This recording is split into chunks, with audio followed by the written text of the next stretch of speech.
See the smile on your face today. Obviously all the hard work's done. We're now here, we're officially in our new home. We spoke to you a year ago, we seemed a bit frustrated because of obviously the COVID lockdown and stuff like that. Now we're here. Are you happy, man?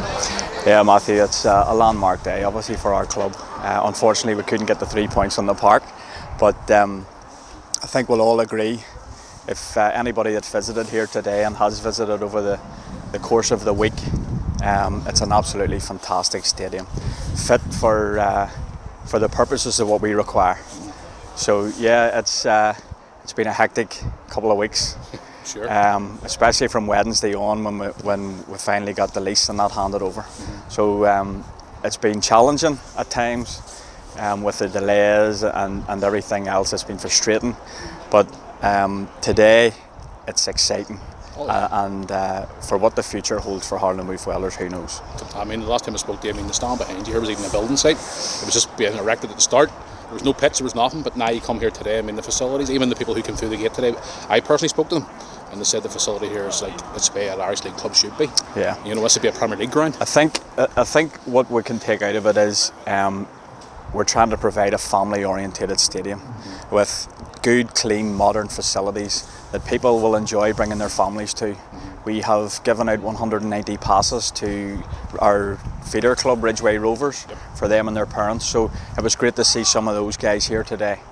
And in the hospitality section alone, we had our sponsors, we had the Belfast City councillors, some of the officials, the Fox Contracts, the builders were represented today as well as 16 of our former managers.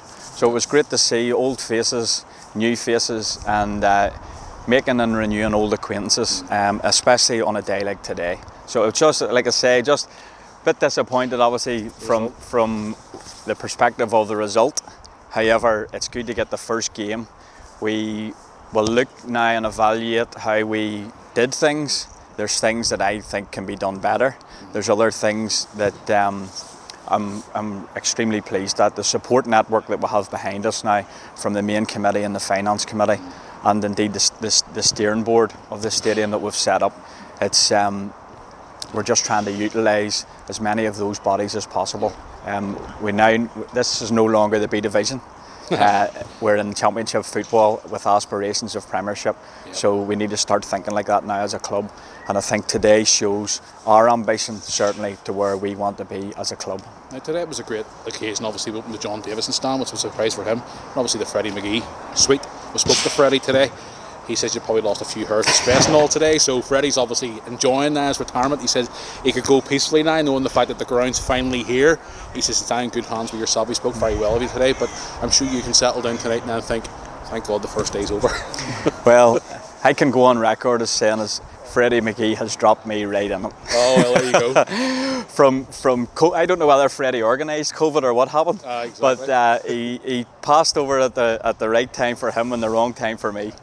No, but listen, those two guys, John Davison and Fred McGee, have been absolutely instrumental in what you see here. Yeah. From long before I came on board, you know, I joined the football section in 2004, and we were told within 3 years, you know, we'll be in the brand new stadium. So for those two guys today, especially, I had a tear in my eye. When I seen them cutting the ribbon in the Fred McGee hospitality suite and in the John Davison stand, because those are two stalwarts that this club has been built on, and there's no question about that.